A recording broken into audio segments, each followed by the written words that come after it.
and Urban GIS. We're excited today, and you can already know what we're going to be talking about. I'm repping. I can't rep a specific school, but I'm repping all HBCUs. We have some great HBCU professors, some longtime geography professionals who just made such an impact in the industry, both from geography as well as looking at things like DEI and social justice. So we have a power-packed panel here, and so we're going to get them on in a moment. But before we do, we want to take care of a few things. So we're letting people kind of trickle in here, but we're going to look to be done within the hour. So those of you who are having lunch, this can be a power lunch hour, great information. And please know that if you miss part of this, you can always catch it on YouTube. And you could always feel free to share with others who may not have been able to join us live on our YouTube channel, Edge Geospatial. So again, thank you. My name is Keith Andre Searles, and we are here to do our next installment of EDGEinar. We're picking up steam. Thank you so much for all the people who are supporting us and coming on board. And we love doing this. We love being able to share information with the community. And we always like to start with telling you a little bit about Edge and who we are. So we can go to those slides.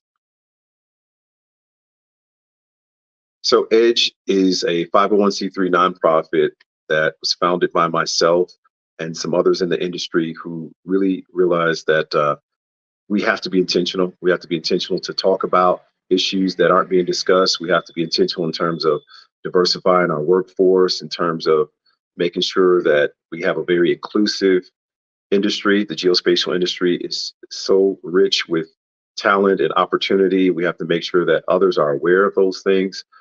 And so these EDGEinars are all about that cross-directional awareness and sharing of information. And today we're going to be talking about aspirations for academic ascension. We're going to be talking about HBCUs. We're going to be talking about how things are playing out in the world of academia within the geospatial industry. And at Edge, we have 4 pillars, if you can go to that slide, that we try to touch various areas, going from diversity and recruiting, business diversity, supplier diversity, community engagement, and then DEI, education, and corporate responsibility. So we try to touch on all those, but the real point is that we're building a network of like-minded people who care about these issues and realize that we all have to put our oars in the water and pull this together. And so we're excited to build a great coalition. We can go to the next slide. So we want to shout out some of the people who've been supporting us, our sponsors from North Point, which is now part of the EDGEinar family. Congratulations on that. They've been there with us from the beginning. Marvel, our top tier sponsors, so supportive. We thank you for all that you all do, Bolton and Mink. And we thank you for a number of the individual sponsors for some of our events. And we'll have some more of those folks to share in the months to come, particularly as we get ready for the Esri UC. We're going to have a great event there. So reach out to us if you're looking to sponsor, be a sponsor for that event and want to be a part of the special things we're going to do in San Diego. Next slide. And we want to also shout out our professional organization partners from Esri YPN, ERISA, North Star, NSB. And I have to give a special shout out to AAG, who just put on a tremendous conference last week in Hawaii, in Honolulu, Hawaii. First off, shout out to them for doing it in such an amazing and beautiful place, but very well done. Great sessions, great turnout, awesome networking, and I was grateful. I'm so grateful for them sponsoring me to come out to speak at 3 different sessions, and a lot of just great partnerships and conversations. And so shout out to that organization, their commitment to diversity, equity, inclusion, and all the things that they're doing for the community. Next slide. And then Marvel, we want to let you all know that they are looking for great talent. So please go to the Edge job board. You can also visit their website for more information. They're looking for folks who are interested in getting an internship, and they're always looking for great application developers. So I really can't speak highly enough about them. Awesome company to work for. Check them out. Next slide. We also want to shout out some of the companies that we're having great conversations around building an EDGE alliance. These are all companies who've been supportive of EDGE all throughout and provide great services and just stalwart small businesses within our industry. So congratulations to all of you all for all the great work that you're doing, and we're excited to work with you on doing some amazing things at the UC in San Diego. Next slide. So moving on to today's topic, we want to jump right into it because we have so much good information to share and we have a power pack panel. So let's go right into introducing the panelists, and I'm going to let them each share about themselves for a few minutes because I would not be able to do it justice. So if we can go to the next slide and the first panelist, I believe it would be Dr. David Padgett. If you all go to any conferences, if you've just been around, you're going to see this gentleman. He's everywhere. He's doing so many amazing things. I don't know how he gets any sleep. Every time I talk to him, he's got a new thing that he's doing, and he does it all with excellence. And he's so committed to the community, to the industry, and he's been a big supporter of it. So we're really excited to have you, Dr. Padgett. Share a little bit about yourself, if you would. Thank you very much. Glad to be here. So I'm originally from Baltimore, Maryland, and I knew from a very early age that I wanted to be an environmental scientist. And so I started off very much steeped in the physical side of environmental science, hydrology, hydrogeology, atmospheric science, soil science, and of course, geographic information systems. And then in 1991, I was reading an article in Emerge magazine about this person named Dr. Robert Bullard, and he was discussing the concept of environmental justice, and it was like a light went off. I mean, I'd always, there's really no social science or justice-based curriculum in a typical physical science program, such as hydrology or hydrogeology or environmental engineering. And I'd always been socially active. I was president of various student organizations. I was always socially aware. My parents were always kept me very socially aware, and from the time I was young, but I just never saw the two coming together, my interest in the physical environment and social justice, until I read that article. And I've been working in that arena ever since. About 25 years ago, I came to Tennessee State University. It was always my goal to be at an HBCU in my academic career. And I established the Tennessee State University Geographic Information Sciences Lab.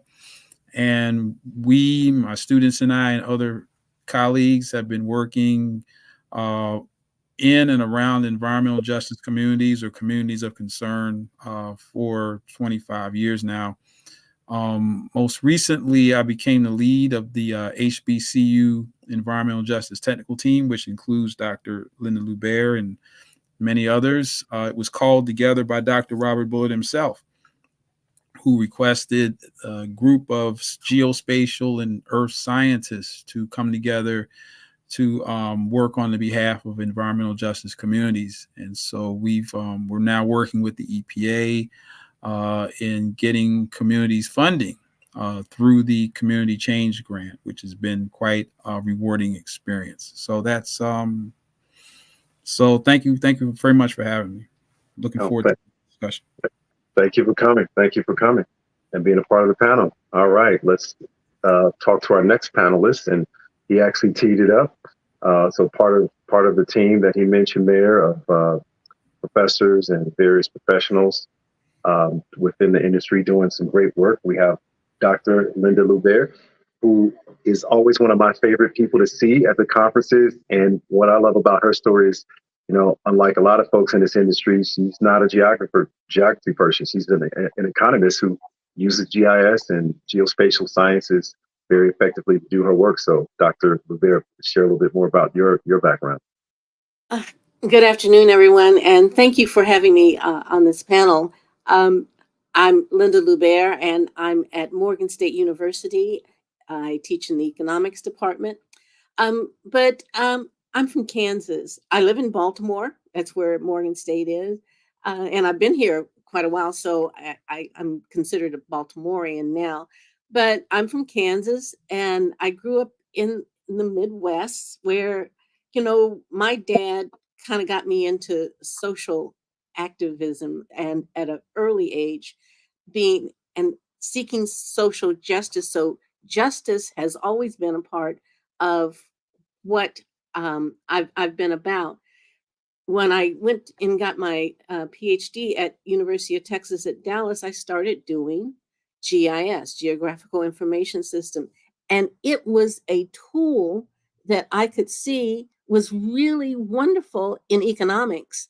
And because of the justice aspect of all of this, a lot of economics, there's a lot of injustices. And so I was able to see how to use this tool of GIS in understanding and being able to show others how necessary change is needed, for particularly the through economics, and what people, people in poverty, where is the poverty, just to be able to show, and because a picture is worth 1,000 words. And this tool is so ubiquitous, it's just been a wonderful thing for me to use, and express the kinds of things that I would like to see changes in.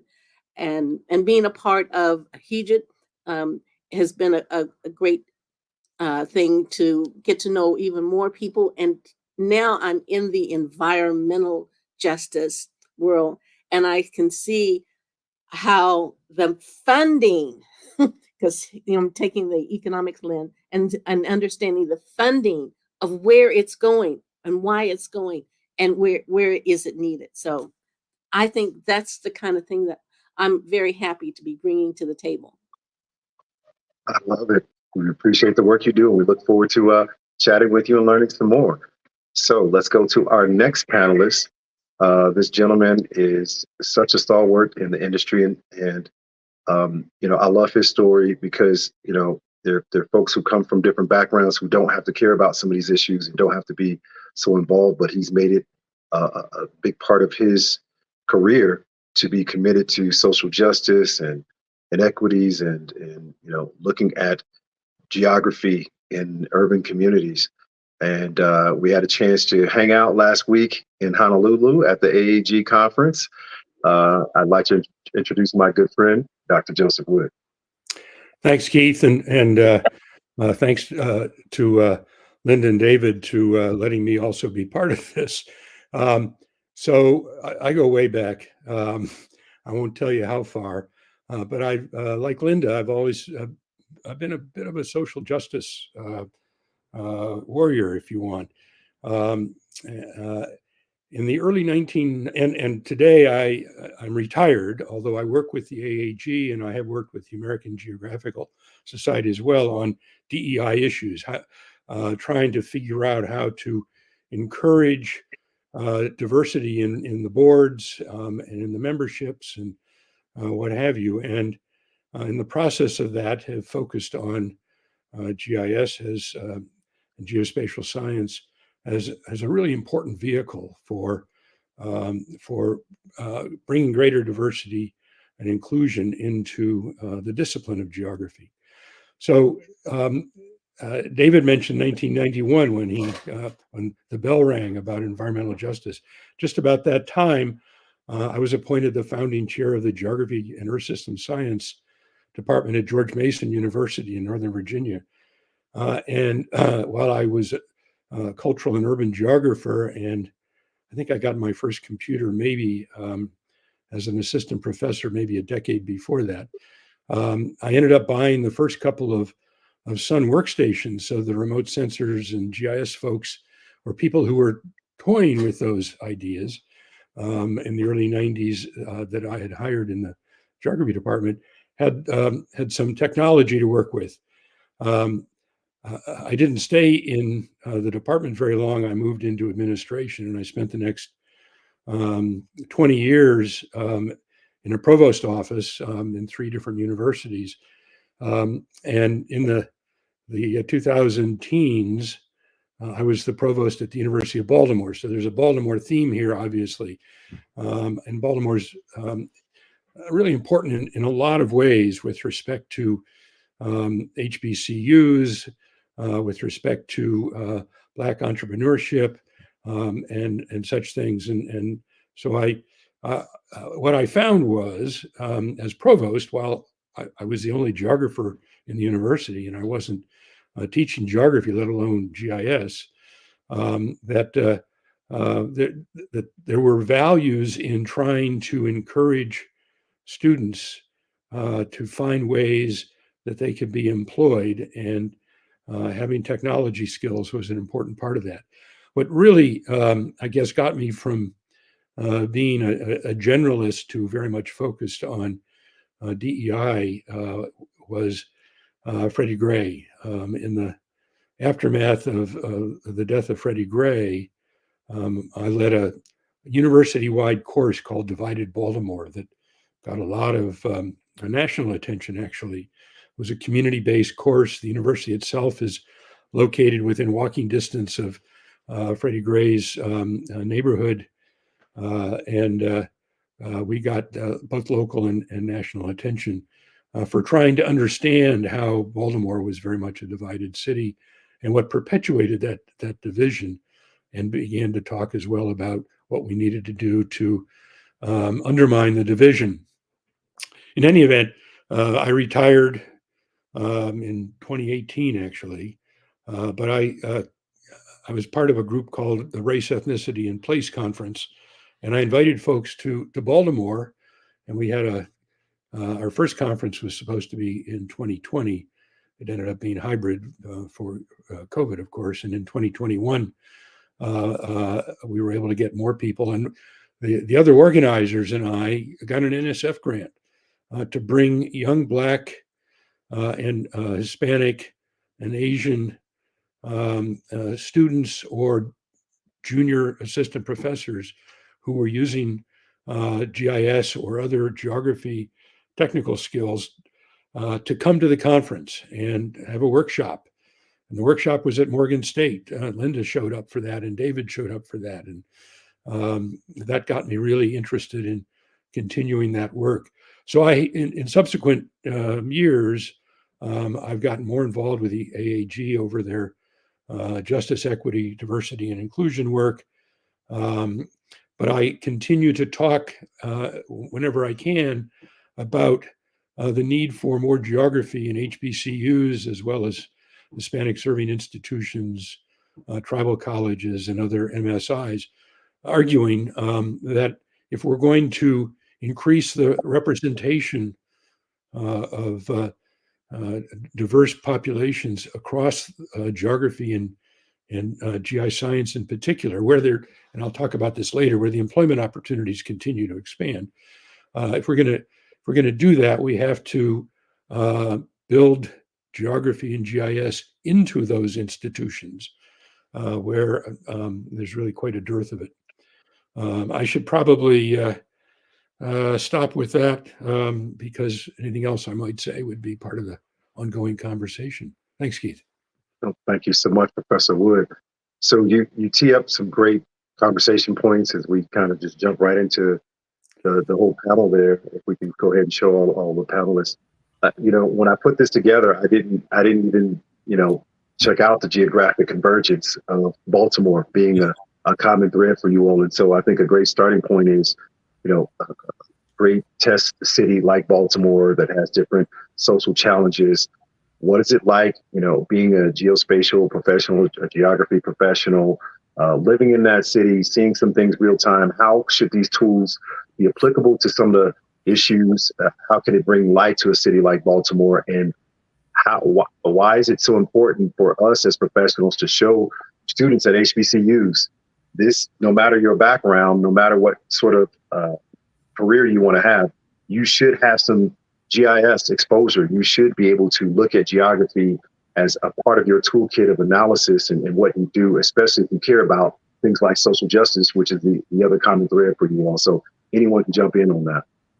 So I was amazed when I got to Baltimore and doing GIS and found out, it's not census tracts that you look at, GIS through the lens of, but the neighborhoods. Neighborhoods is a extremely important unit of analysis here. And so I was able to jump right into a consortium that got the census, U.S. Census, to give us the data by the unit of analysis of the neighborhood as opposed to the census tract. So we had to pay extra for that, but to be able to do analysis, became a really wonderful thing to look at, to be able to say pertinent information that people could recognize, and not a census tract definition of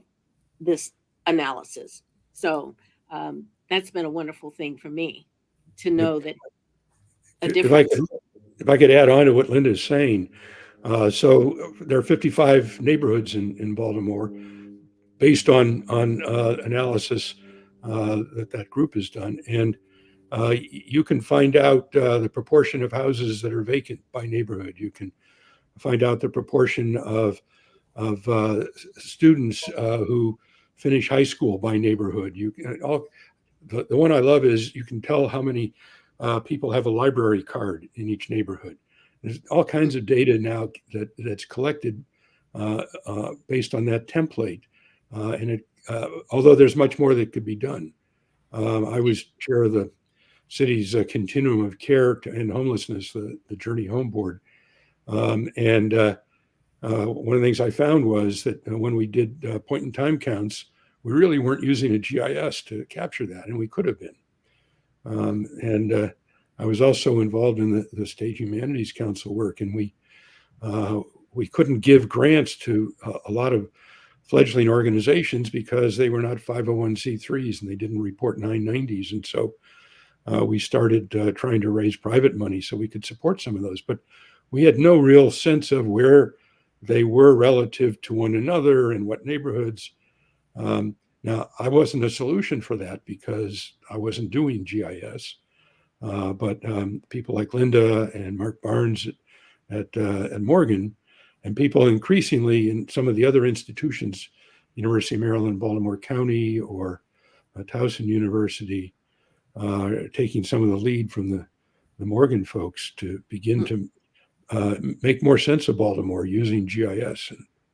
You're right. Ways that, when I took cartography as a graduate student, it was all pen and ink. So we've Things come have along. changed. Things have changed. Yeah. Yeah. So I was also going to say one thing about Baltimore. I teach, economics, but I teach a particular class called Economic Activity in the Black Community. And I use these neighborhoods in Baltimore, and I teach my students how to understand GIS and use the tool to be able to create their own story map about that economic activity in Baltimore and understand the neighborhood aspect of what's going on to relate that in their story maps. Love that. And, I think it's all of these sort of activities that make it very practical, hands-on for students, and just introduce them not only to the technology, but the concepts that this is the way you should be approaching this. If you're not looking at it from a geospatial standpoint, you're really missing out and missing the opportunity to converge so many different types of data sets. Speaking of that, Dr. Padgett, maybe share a little bit more about the program that you all are participating in and the type of work that you do, and just share with people what that's all about, because I think there are a lot of industry people who aren't aware. There's great groups like yourself, and it's certainly not students and people in the community that know people of color, professors at various HBCUs are doing this sort of unique work. Yes, like I said, I've been here for 25 years, and it's been quite a ride. I was just talking about how we have significantly increased our capacity to teach GIS here at Tennessee State University, and it was a challenge not that long ago when we were using desktop, and a lot of our students have hand-me-down laptops. If they have a laptop, they, as we know, Esri software is the heaviest software that runs on the Microsoft platform. And so, and even within our infrastructure and institution with our labs, it was a struggle getting Esri products to run in our labs. And we didn't have a campus-wide site license, but two things happened. We got the campus-wide site license finally, after we had a critical mass of people using GIS here. And secondly, a major thing that happened was ArcGIS Online, because ArcGIS Online allows for me personally to teach large sections GIS without having to worry about the issues related to installation. Just go to ArcGIS Online, download your free license, and we can do that. I do that in my freshman level courses. I could not do that with desktop, not here, not at my HBCU. And so getting the students in my freshman level geography classes to do get hands-on experience with GIS really opens their eyes to the potential of technology. And they're also able to have a product. We're trying to drive our students towards skills building. I stopped giving final exams a long time ago. Final exam is supposed to be an assessment of student learning. In 30 years of teaching, I've never had one student come back after the end of the semester and ask to see their final exam. Never, ever. And I'm like, if this is an assessment of student learning, how is it if the student never comes back and looks at it? So now the students do a GIS final project during finals week. And so after they've completed it, they have a digital example of their capabilities with GIS, which they can include in part of their digital resume if they're going after an internship or at an actual job. And it's almost as if you're trying to attract people to a religion with GIS sometimes, because there's a lot of resistance from students who are not none of my students are in geography. They're all in other majors, and they're like, what is this? Why do I need this? I don't need this. Oh, one quick anecdote. I had a biology major. He was a freshman. Complain all the way through my geography class about having to do GIS. I don't need this. I'm going to be a doctor. I'm like, okay, whatever. For whatever reason, he enrolled in my urban geography class. Whined, complained. No, he took my weather and climate class. Didn't quite make it. Had to drop that class. It was too much for him as a freshman. But then he came back, took my urban geography class during summer school. Whined, complained. But later that summer, he applied for an internship in biology.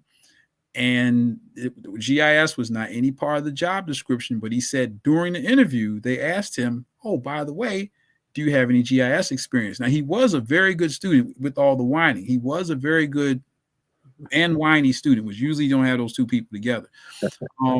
But he was big enough to admit, of course, when he said, oh, yes, I've had GIS experience, and he showed them what he did in my class, they hired him before the interview was over. And he was a big enough person to email me and tell me that that's what happened. But that was not the first time I've heard students tell me that just that little bit of hands-on GIS experience they get in my classes puts them into a position, not necessarily in geography, in engineering, in biology, in whatever.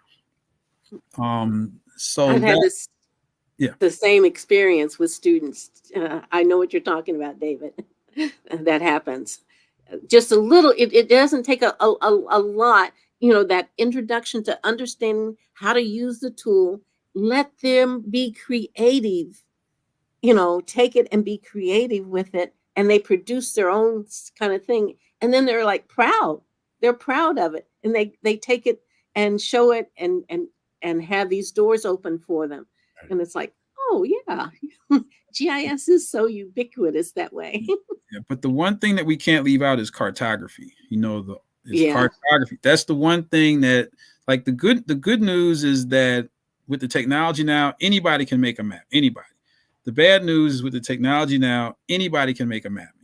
And so I've seen some things like, look, hey, if you're trying to show us exposure to particulate matter from wildfire, you don't use a light green to dark green color ramp. That's not going to send that message, or the symbology, or sometimes you see, so I really get my students to think about the data and how that data is going to be visualized, not for you, but for whoever might happen to be reading that map.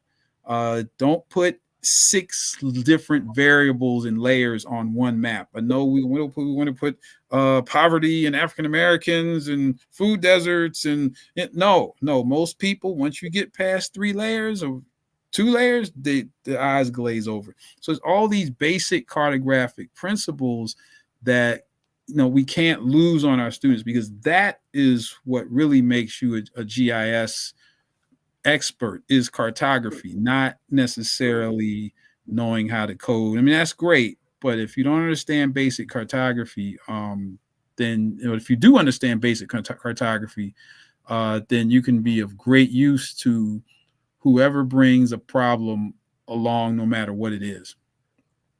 I appreciate that. We always have to preach being professionals and doing things with excellence, and those are those differential sort of aspects that people can kind of separate others out, and sometimes you can miss an opportunity from not having that polish. So it's great to know that our students are in great hands at both of you all's universities. And Tennessee State and Morgan State, they seem to be pretty far along. I know there are a few other HBCUs that do have some courses. There don't seem to be a lot that have a full GIS curriculum and degree. And what can we do about that? And how, as an industry, we need that, right? Because we want the talent, and we know the talent is there. And to the point that you all made, a lot of the students, they just don't know what they don't know. And once they get introduced, they love it. And no matter what, it could open doors for them.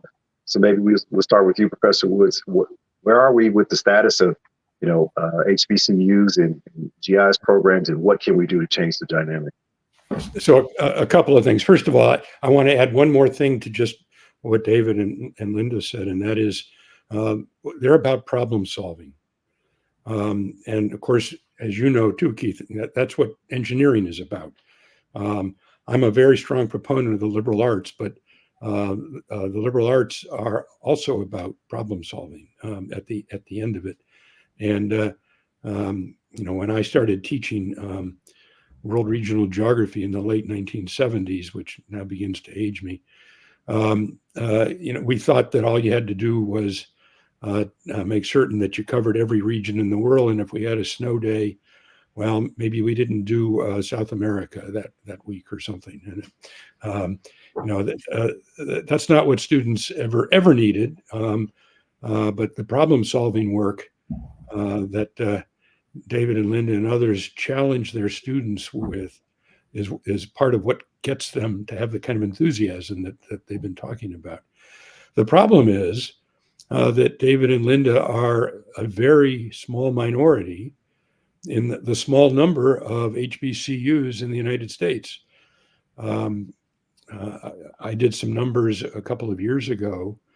There are 105 HBCUs in the United States, and only about 7 or 8 mention geography pretty much anywhere in any way other than there are a lot of HBCUs that have one geographer my age who was hired 20, 30, 40 years ago to teach geography for secondary education certification purposes. And people my age don't know how to use GIS and don't know how to teach with GIS the way that David and Linda do. So they're a small minority.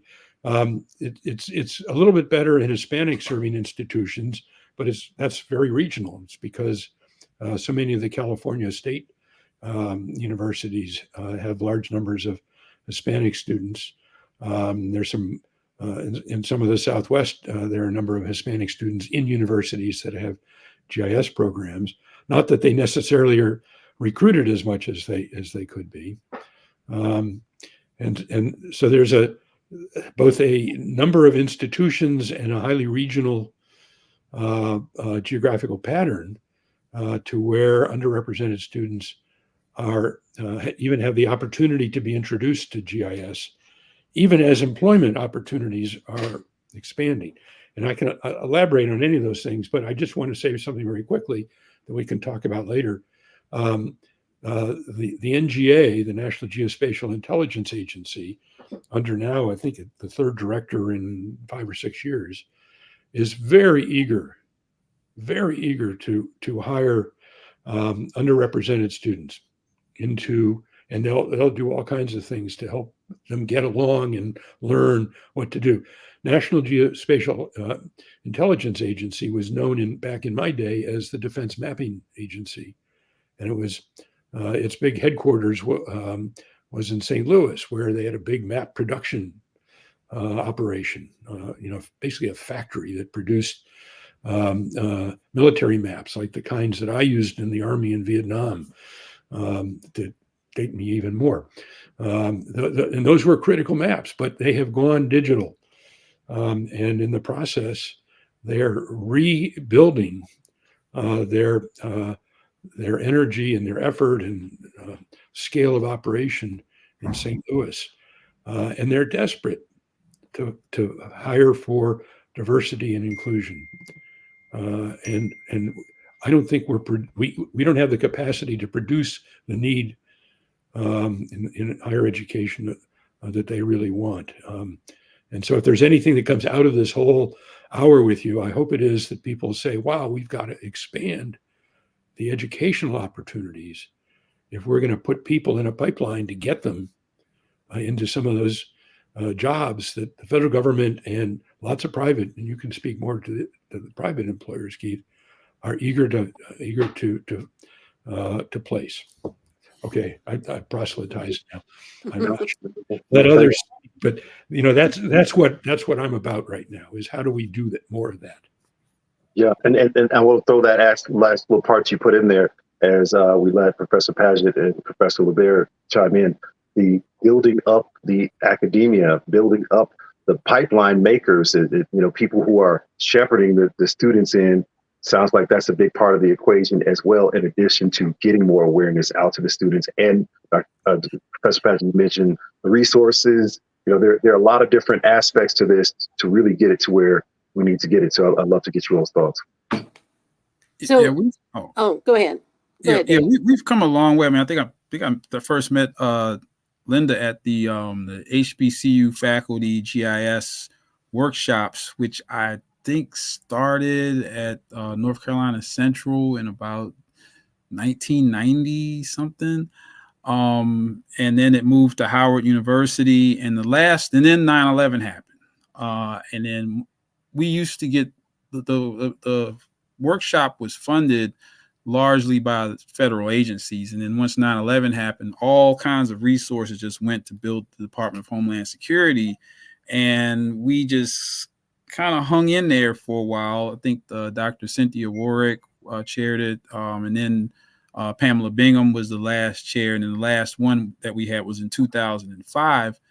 And then shortly thereafter, I was at the EDGEinar conference in San Diego, and I've been going there for a long time. I don't know the exact timing with this, but you look for Black people. I mean, like literally, like look, and you see somebody like, oh, and you realize, oh, that's somebody I already know.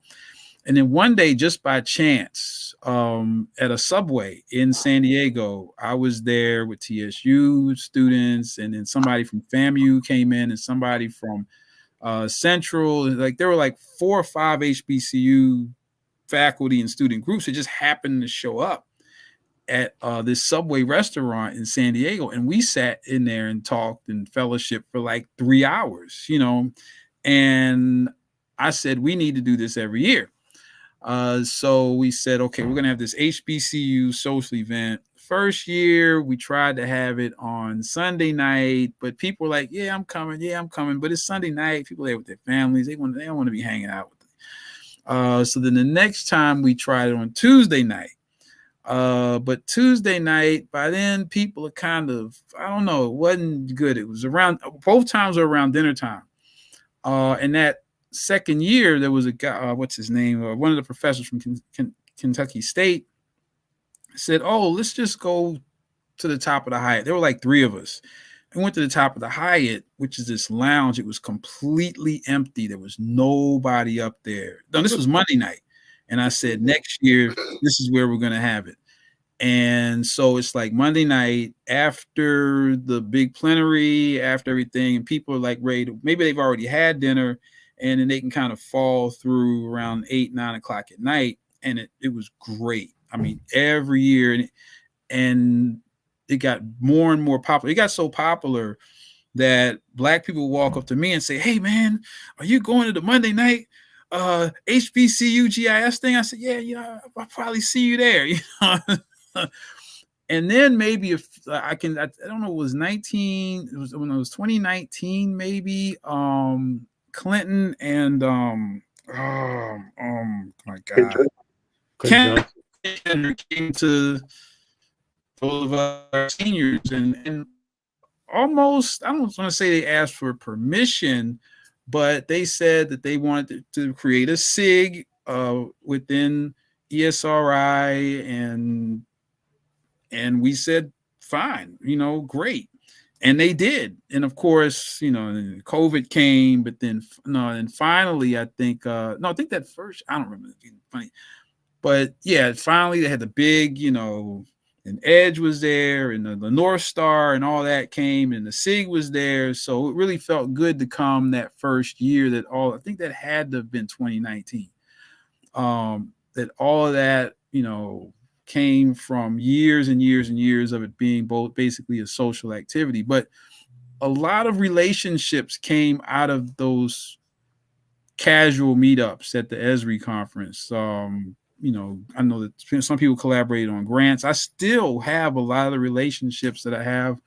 I think I met Tony Graham he came, and we've been friends ever since. And so there have been other collaborations like that. But now that it's formalized, it's great. And one funny thing that happened was, which is great. I love that some people still have respect for their elders. And so I think Clinton said, is it okay? Or, we don't want to have anything on Monday night. Are you still going to have your thing? I said, for what?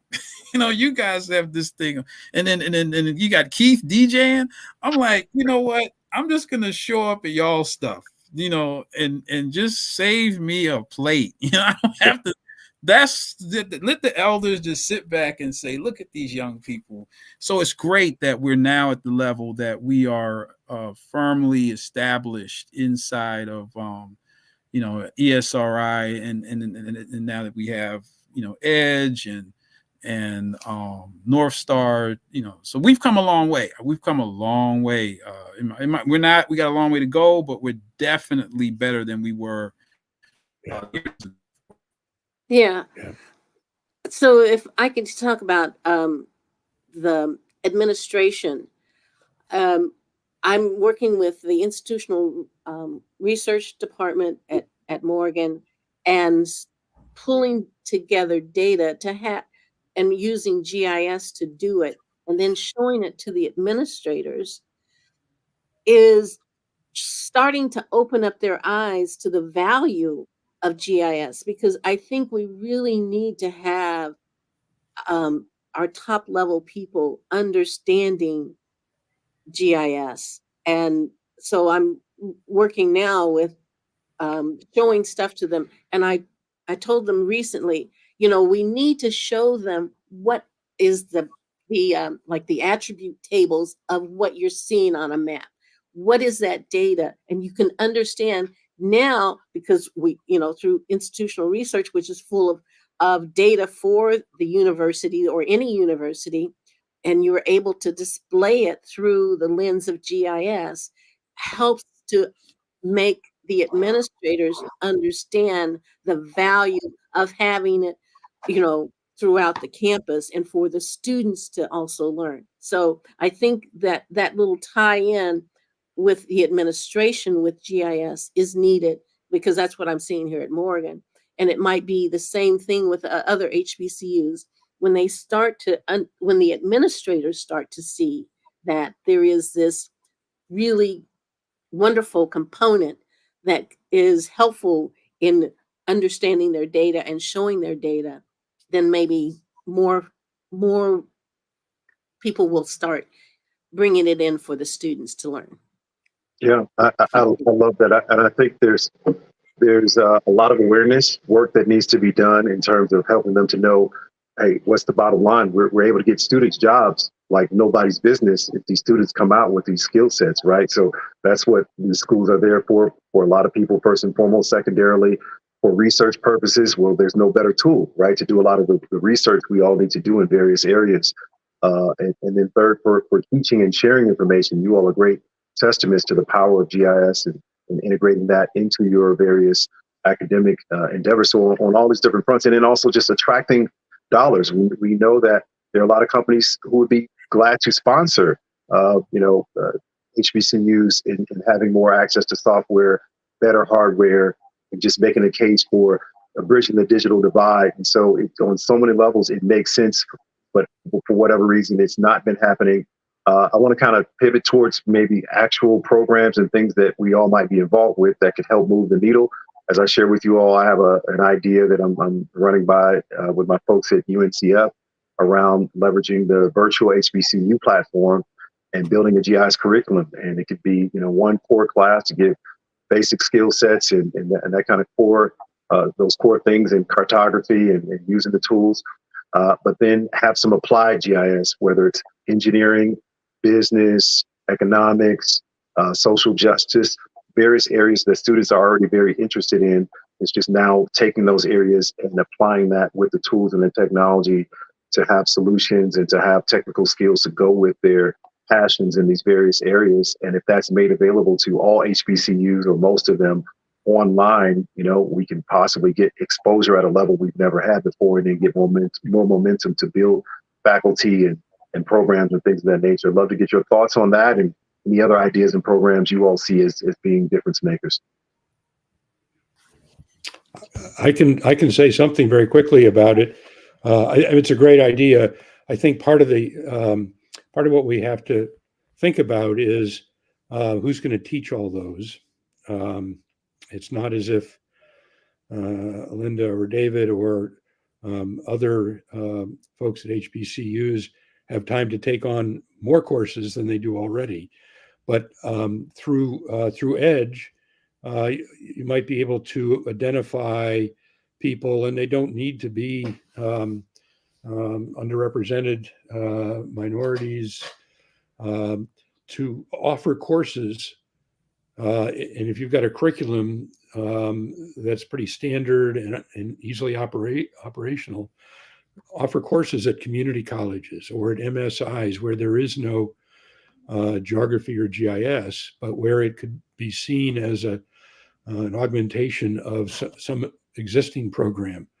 Community colleges hire local businessmen and small business owners and others all the time to teach. And if there's something that where you can document the need,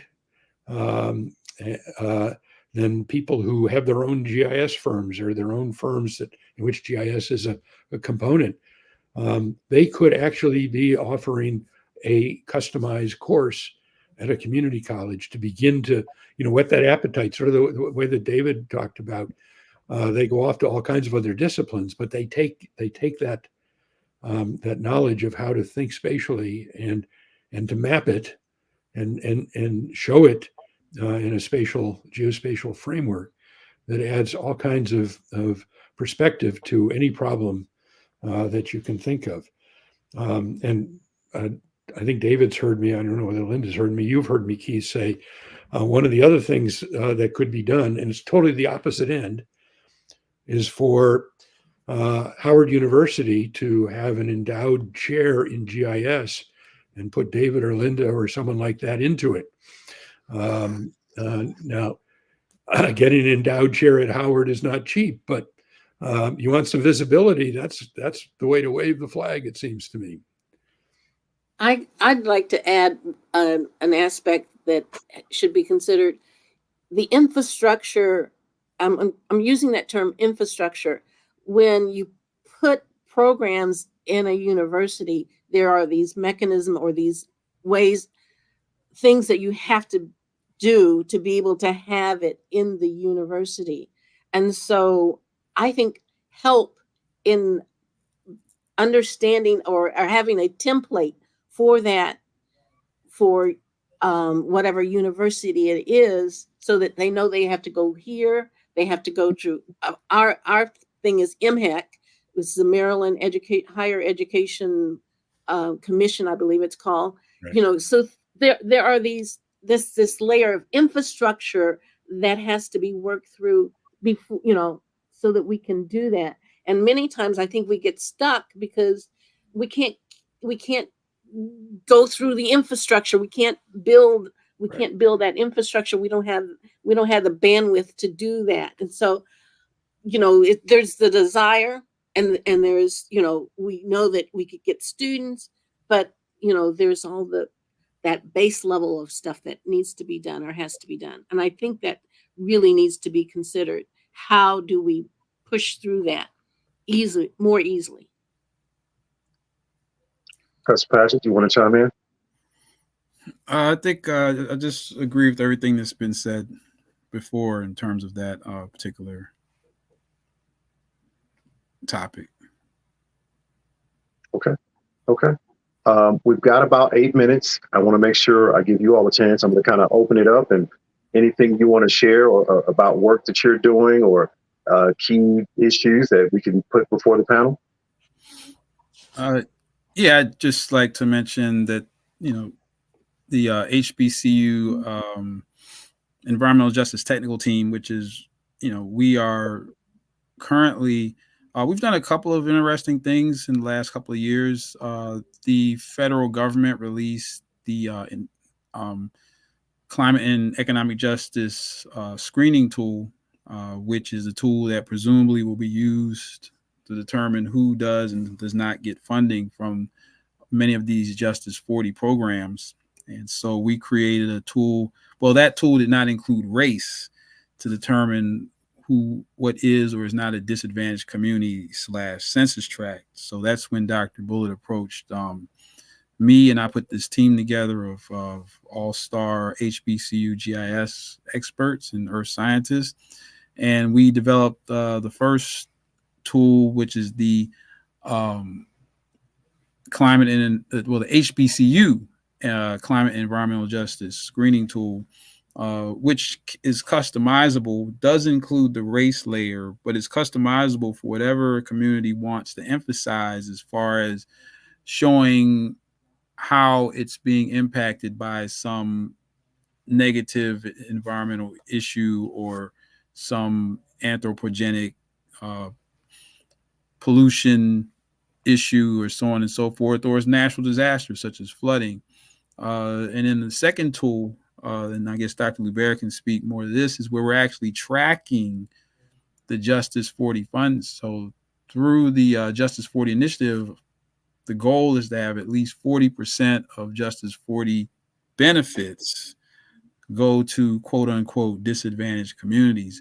That's from federal funds, but as we have multi-tier government, it's very hard to track those funds in general. And now that you have a specific benchmark and it's not measured in money, it's measured in benefits, how do we even do that? So our tool does drill down to the state level and even to the local level. But going beyond that, we're going to need community input in order to see where the end of the road is for these dollars, to see if 40% of those benefits definitely do reach to where they're supposed to go. And I guess Dr. Luber can add on to that. Yeah, I find it really fascinating to know that there's these monies going there and out from the federal government. I mean, that's just one layer. Also, money goes from states to different places, but thinking in terms of the federal government, and because we all pay taxes, so that's our money, and to be able to track it, to see, all right, where is it going, and not even getting to the point of the 40% benefits for a Justice 40 program, but to be able to track it. And so I find it a very fascinating place to be in thinking, like, how do we best figure it out? Because I don't think the government has quite done that yet. And it's like there's this monies. Where is it going? How can we see that from the Department of Energy that a particular grant got so much money, and tracking it for its benefits? So to be able to bring all of these new young minds to this is what excites me, because we have to figure it out. We have to know about where our money is going, and how it's being spent, and if it's being spent as it should be. Accountability Yeah. is important, and to be in this space is really interesting and exciting. But I wanted to make a mention, though, about Morgan and what it's trying to do. It is trying to across campus bring those who have GIS interests into what we call the GIS collaborative space. And Mark Bournes, I was so happy to get a geographer to actually be at Morgan, because as an economist doing GIS, it's like, but now that you can say a geographer doing GIS, it's like it becomes more okay, yeah, acceptable. I've been like in this unacceptable space, but I keep pushing forward, and I keep pushing students at the same time into it. So we're really trying to build uh, through just basically hard work and just grit, to be able to say that we've got some GIS stuff going, and we're building even more here at Morgan, Lovely. even though it's hard. Yeah. Professor Woods, we have about a minute, and I'm going to close out after you just briefly share when you're in. Well, I don't know what else to add. I whenever I have a chance, I promote David and Linda to others, and others like them. Linda's absolutely right that you have to work within the system, especially in the public universities, and most HBCUs are public, but not all by any means.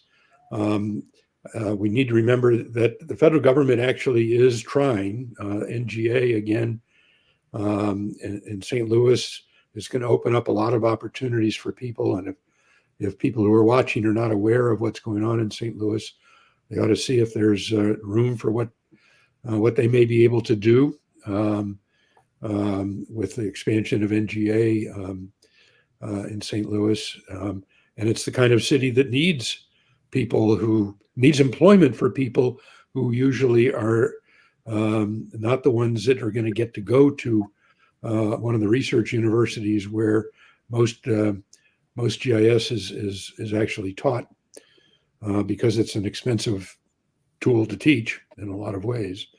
And David and Linda are also very correct that there have been tremendous leaps in recent years, but the tremendous leaps expose how much work there is still to do to build the capacity. And the opportunity is there, but people need to be, I hate the word, but be proactive. They've got to go find ways to contribute to the instruction and the employment opportunities for underrepresented students, whether they're coming from HBCUs or Hispanic serving institutions or tribal colleges, all of those things. Yeah, I've spoken more minutes than I should have in this wonderful event, but thank you. No, thank you all. I think regardless, it's having conversations like this, is coming in together to collaborate first, whether it's academics, professional organizations, community organizations, corporations, We all need to be at the table. These are important issues for all of us. We can all benefit from it. So I thank you all for joining us. I want to shout out to HBCUs, Morehouse University. My son will be attending in the fall, so excited about that. Glad to support them and see what we can get going with GIS and Geospatial down there with Spelman and Morehouse and Clark. And then also want to shout out HBCU most people don't know about, Pensole Lewis University out in Detroit. It's a newer one. It's kind of brought back an old HBCU, and it's actually a gentleman who left Nike. He was one of 6 designers for Michael Jordan, and he's teaching young people how to design shoes. But in that, he's giving them geospatial 3D design tools. And so my son will also be attending that university. So there's some amazing opportunities out here. Love for everyone to support the HBCUs, support these programs, and let's have conversations about how we can work together. We won't have an EDGEinar next month. In May and June, we're going to be getting ready for the Esri UC. So stay tuned to our LinkedIn as well as all of our other social media, and come join the Edge Network at edgegeospatial.com. I thank you all for joining us, and we look forward to collaborating. Have a great day, everyone. Thank you. Bye-bye. Nice to see everyone. Linda, give